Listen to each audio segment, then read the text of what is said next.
Hey folks, welcome to a look at building your local campaign starting area with Worldographer. We're actually going to start off with or focus in on the settlement that might be there, and you might have a hamlet of just a small number of simple homes. Maybe you have got 40, 50, 80 people living there. Then you've got a village, if you want to go to slightly larger. And that's the difference there is, well, there's going to be some more people, but still in the low hundreds, and well, maybe 1,000. But then you've also got a some sort of central structure, perhaps a church, maybe it's an inn, a blacksmith, maybe two of them, general store, a couple of those, and then the buildings that would support the population size that you're talking about. You also might have a manor, which could be the home of some minor noble, and the hamlet could be adjacent nearby.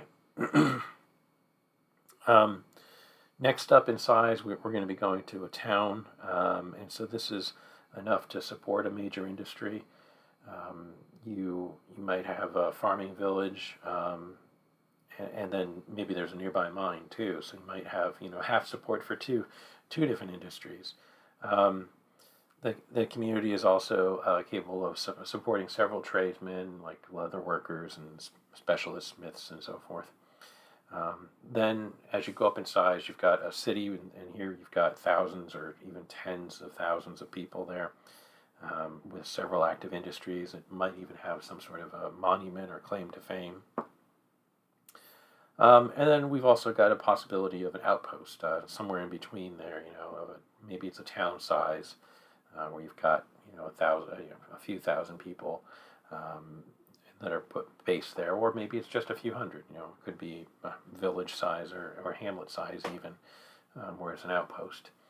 But as I was saying, you've got this is a sample city map that we generated beforehand, just to have a nice backdrop as I discussed that introduction there.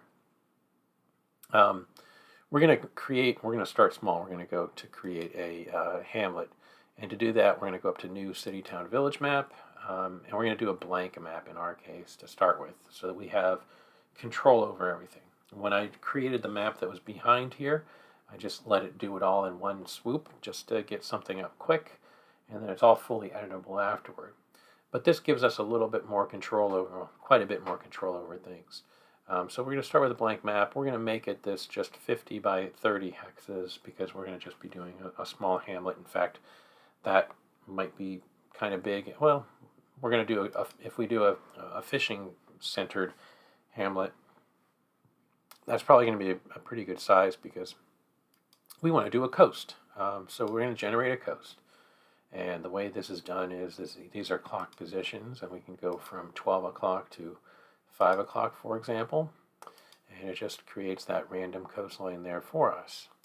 Then we could do generate river, but I'm going to say there's no river here, because in my thinking is, if there was a river there, then this would be more likely to be a town, because you'd have some additional industry options with the river. For example, timber might float down the river from a logging camp and then be milled here or whatever.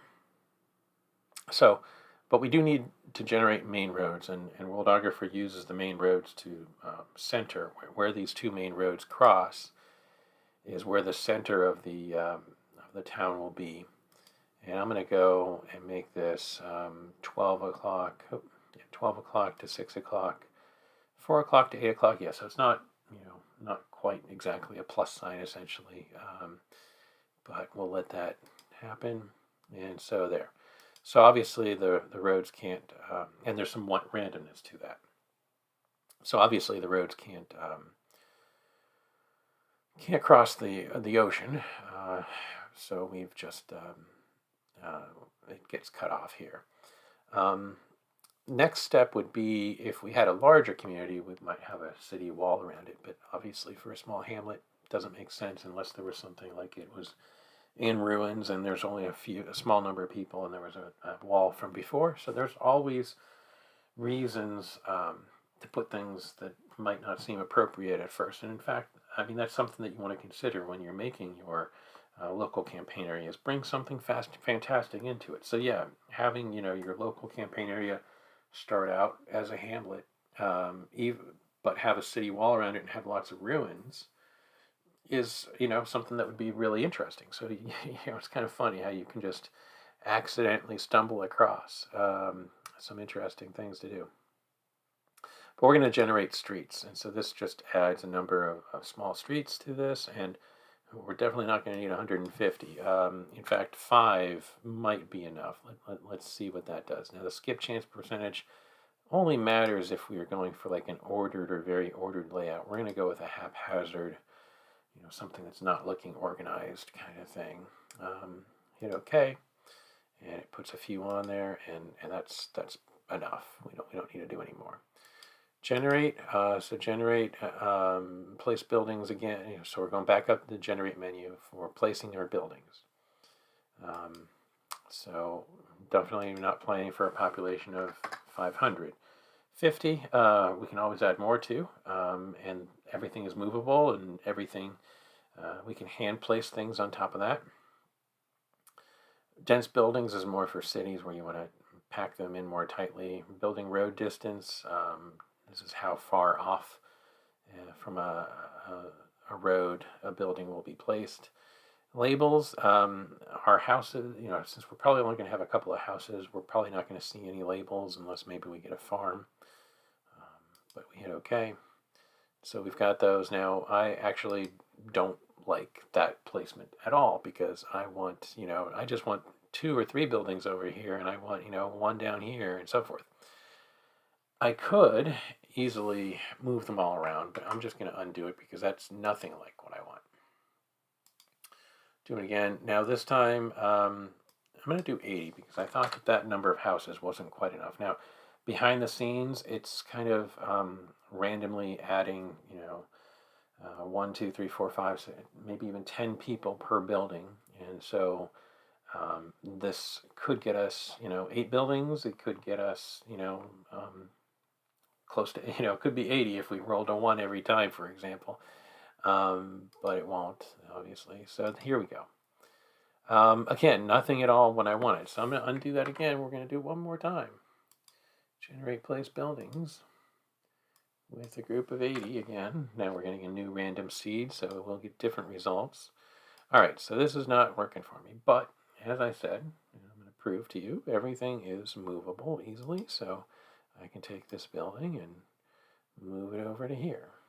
And I can take, actually that's probably not the one I wanted, but okay, let's move this one back up to here, so there's a reason for that road. And let's move this guy up here, so there's a reason for this road. Let's put the farm over here. So that's the reason for that road to go out that far.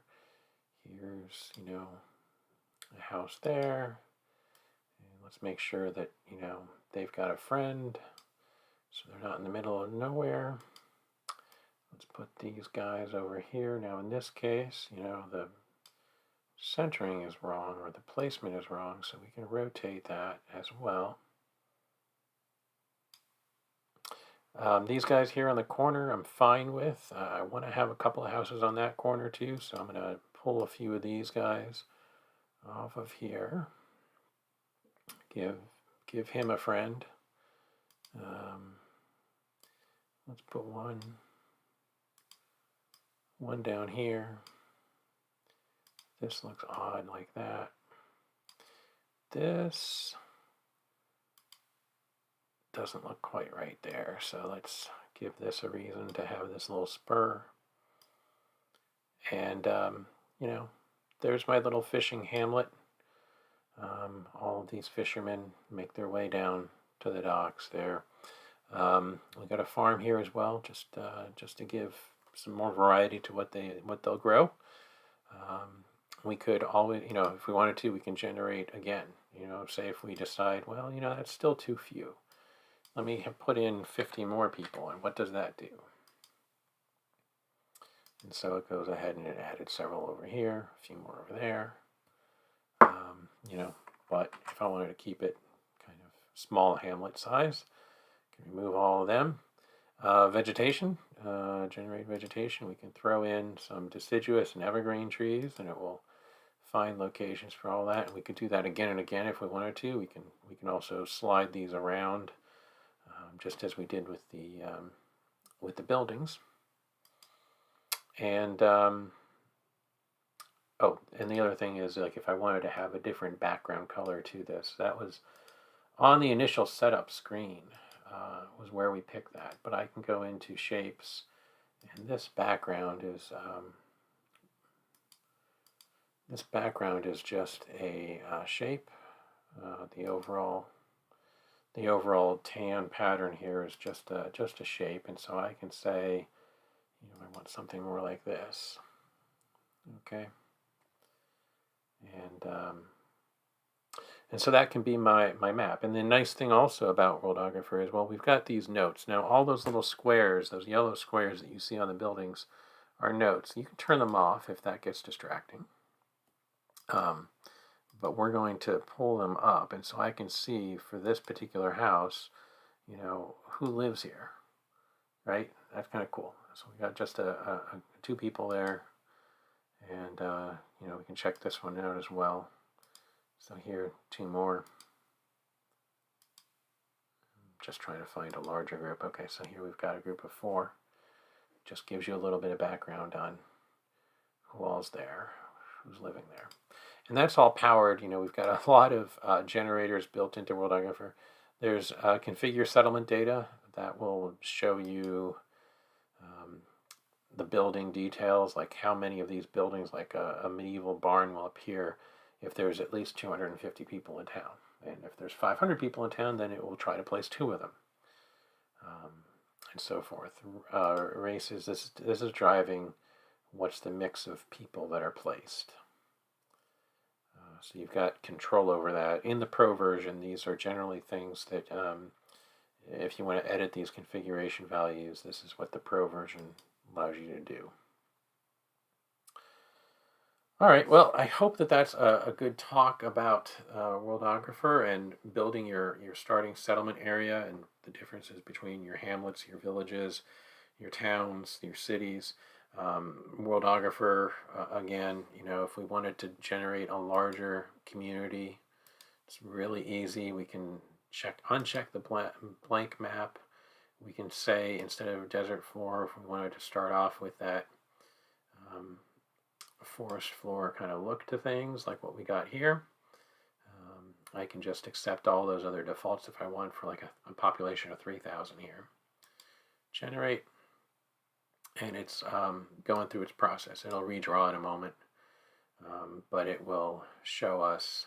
In fact, I'm going to just cancel that early, so you can see what that settlement looks like. And since we picked a smaller map, a map area, that's why it looks a little bit tight here. But here's our small town, for example, and it would be trying to place. We would have probably had nearly twice as many buildings if I had let that finish. But if you want to turn off those labels on the buildings, you've got a little checkbox down here.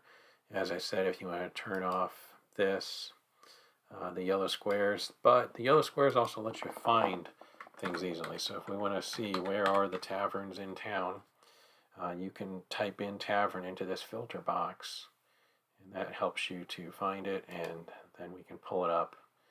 And as I said, there's a bunch of generators built into the tool, so we can see everything about that building. All right, well, next week we'll be back. Might be off because of the holiday, but we'll be back soon with another video on more features of Worldographer and world building in general. Thanks a bunch.